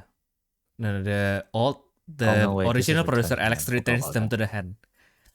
That's why Saraswati actually means something. Okay. Okay. Fair enough. Yeah, also because Sandy refreshed at the end of the battle anyway, so her reviving them in exhausted position is not an issue. Yeah. I see. Saraswati best how girl. fun. Yeah. How fun. Kinda wanted to try fighting your friend with Grand Siesta, no? That is fun. I should build that later. I should build that later, but like I didn't bother because you wrote an article on it already, so. True. Yeah, kinda. Yeah, I need to confess that I made that Gayatri article and I kind of have a build in mind, but I haven't. I still have not sleeved the cards that I needed for that deck, and I think I'm still wasting some cards as well. So yeah, and some of that is the Sengoku Fest, so not something I can fix in the near future. Cry. Sit. Cry, sit. And yeah, I think like the last news related to Diva that we have is just the the bromide, yeah, the bromides. Yeah, these are really nice. So pretty. No, right? Even the Spitz one is like, yeah. Spitz Draconi looks so pure here when we know she's not. I know, right? Whenever she's not on, whenever she doesn't open, she's the type of girl that is like, if she, okay, so not even a girl. She's the type of person that if she doesn't talk too much, she would look really attractive. But like the moment she opens her mouth, it's like, oh, she's that kind of person. Yeah, exactly. I really like the signatures too. They look so cute. No, right? Oh yeah, the Noah one even has like wings. Ooh. Yeah, and then I get a double wink. Wink. And then you got Spitz Draconi with the uwu mouth. Uwu. Uwu. My goodness. What is this? The Fiji rite of passage? Yeah, somehow, it's probably also why they named the Bolmi in this set with Bolmi and not Ashtalia in Bolfil Langrang Chelmi. I don't think Bolmi is gonna get a bromide, man. Yeah, like imagine if one day they decided, okay, we will need to put Bolmi in the bromides, and then like the designers just decided that we need to make offshot Ashatalia involved with Langrang Chelmi, and then like the design team received that note, and then like we had to fit this in this banner. In English this as well. Oh no. Oh no. What a nightmare.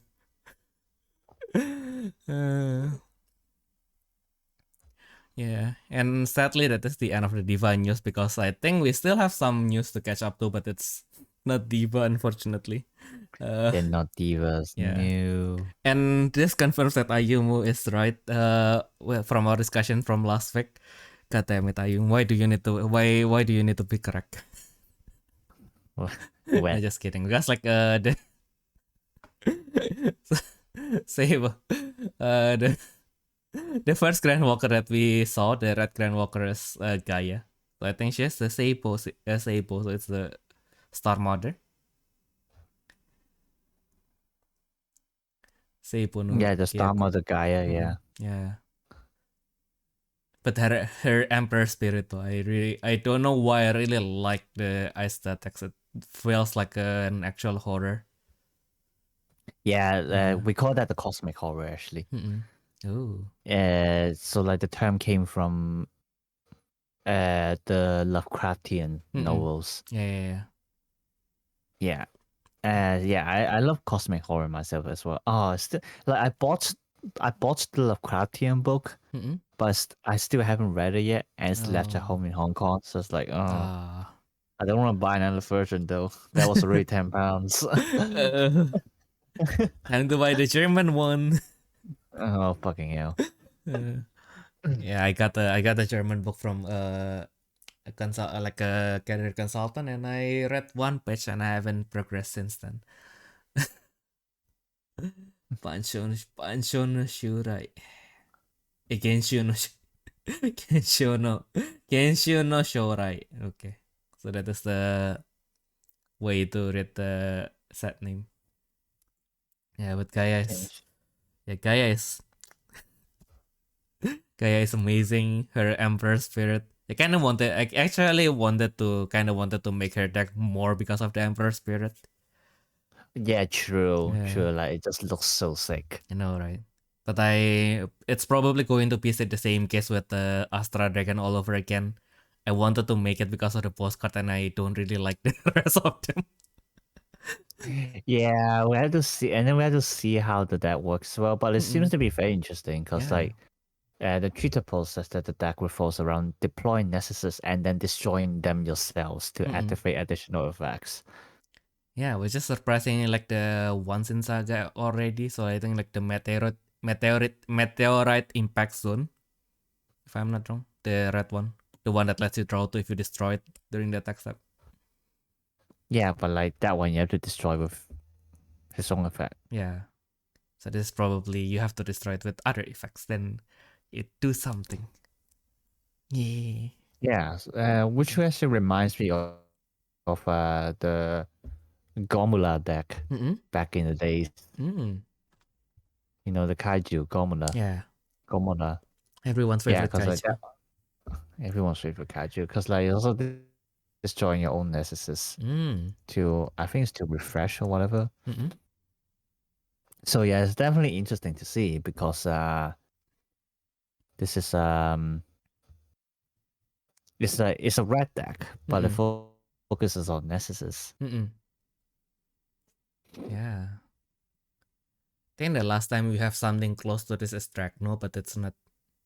Yeah, I got too much PTSD. I think like I destroyed someone's that Dragno that rebirths into the nameless gravestone. I destroyed that once and I lost everything. So yeah, that has been a trauma since then. Oof. Yeah. My God, because like I think I destroyed that spirit, and then I think like I decided to destroy it a little bit too late, so he already drew 2, deploy a Groundstone, and then I needed to destroy it. So he turns into the gravestone, and then come my turn, I attack with something, and then flash, he summoned the Dragno god, and then my field is just gone. It's just gone. That was a good run. So yeah. Big goof. Yeah, as you know, with yellow, everything from there just went downhill. Okay, so it is not a time to face my fears yet. So let's go to the one that induces less trauma, which is also probably carry some level of trauma, which is the Hermes and his new emperor, Trismegistus. I remember Hermes being much younger than this. I never thought he has this much daddy energy before. Or is it just me? Nah. He's like a cheeky person. I guess you can say that. Mm-mm. It's like he's like the bad boys kind of person. Mm-mm. Like if you read Odyssey. Mm-mm. Mm. Yeah. So yeah, it very much fits his vibe actually. Mm-mm. Very carefree. Mm-mm. But also very serious on his job as well. Mm-mm. Because obviously Hermes is the messenger of the gods. Mm-mm. So Yeah. that's why he's also related to the wind and everything. Mm. Yeah. So yeah, I am looking at a fictional male and I am currently mesmerized. And I'm straight, by the way. Theo just realized he's gay. No. Don't yeah. Let's leave the discovery for a more personal time. And then the last one we have another boy. This said. And here's a bike. Here's a biker. Yeah, Huracan. Yeah, Huracan. Yeah. So yes, and it's I mean we're definitely going to get some very interesting effects. To be fair, both are like all three Grandwalkers in the next set are just like have some very unique play styles.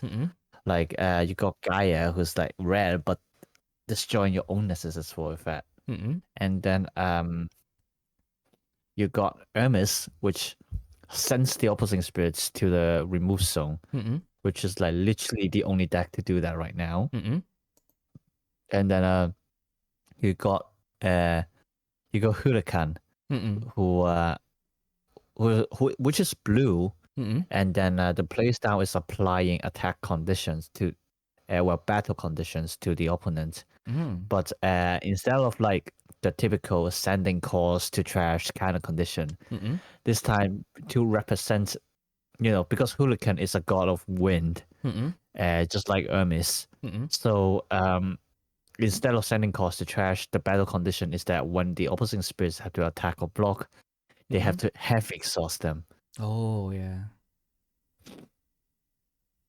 Or at least that's what I assume, because like the treaty only mentions that it will be using heavy exhaust mechanic, but like being blue, I can guess it's probably being used as a battle condition instead of like green, which is directly just heavy exhausting spirits and ultimate. Yeah, I think I also assume the same thing. So I think like instead of so when you attack, instead of just exhausting it, you have to heavy exhaust it. So it's like not even a condition. It's just it changes the game rule from exhausting a spirit to attack with to heavy exhausting a spirit to attack with. Yeah, basically, yeah. Yeah, fuck Dragno. I think like there is one, like there is always the funny story with connected battlers, right? Because I was facing against the NPC that uses Dragno, and then like he has 2 Spirit Suit Pursuit and a Red World. He has a spirit that can refresh, and then he has a spirit with Pursuit, and then I was like, and then he still has Red World, so I was like, oh, this doesn't look good on my part. And then he leveled down the Pursuit Spirit, and then I was like, oh, I am safe. And then he did something else, and then the spirit just gains us. I think like he successfully opened the grandson, and then he has a Brave. So now I am not safe. Yes. That was the roller coaster that I went through, and then I lost. Oof. It was a test game for I think yeah, I think like I tried to cook with something and it failed. I think like I tried to cook with a clever machine and then I realized me broke river is an android, not a clever machine. Yeah, so I wasn't able to do that. And I wanted to make a fun deck where, yep. So the premise of this deck is I will not attack and my opponent should self-destruct, and then like, how do I bring out Braver if I don't attack? And then like, yeah, and then I guess I tried to bring Hajime as well in the end. It's like, I think like I often like brain farted, so I was like, yo, I wanted to make a great general control, so I wanted to make use of that turtle, that Corpus 2, Shima Creek, and then like, and then oh yeah, but I wanted this deck to be a stall deck, so I put in the Dust Shrine Gold. I am smart. Okay. And then I have the Dust Shrine Gold on first turn, and then I summoned Shima Creek, and then I was asking myself, why does the effect does not activate? Oh, I block it myself. I'm a genius. Oh god. Yeah. The one that surprisingly works is I tried to make a white aggro, so I made Aaron proud. Unfortunately. Yeah, I just realized they like in between BS52 and 58, they have like a bunch of machine base that is like cost 1, cost 2. So like, yeah, this is literally just the just the saga white tempo with a different skin. Yeah. Yeah, technically if you want to force yourself, you can make a white aggro in Japanese Battle Spirits, but it's just not ideal. Yeah. Want you to do that, so they're doing their best to prevent you from doing that. Yeah. But they made a mistake. They added Nehemiah Leo to the game. So, so basically my strategy is just to level up Nehemiah Leo to the maximum level, attack at 20k BP, and then most pairs will be below that. And then I just ram all my smaller spears onto them. That was fun. Nice.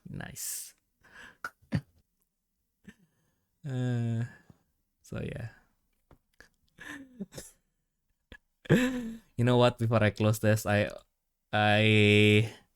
have told you about this before, but I don't know if I am happy or sad about this, but two of my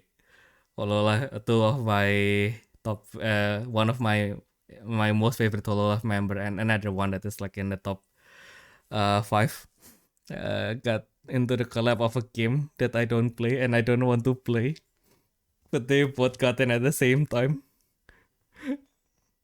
I am saddened by this. Then just don't play. Just find the PNG files and save them. Yes, that's what I'm planning to do. And they have like a campaign where if you repost their collab thing, you can basically get the bad shits with their picture on it. But you have to praise the game, so I kind of like, I don't think I want to do that. So yep, doing that. Yeah, it's not worth your time. Yeah. Yep. So that is just want to get that out. But yeah, I am really happy for them. If only you guys come to Azure Lane instead, I will reinstall Azure Lane just for that. But yeah, sadly it's not Azure Lane, so yeah. That's the only gacha game that I'm willing to touch back. Well, if I ever do.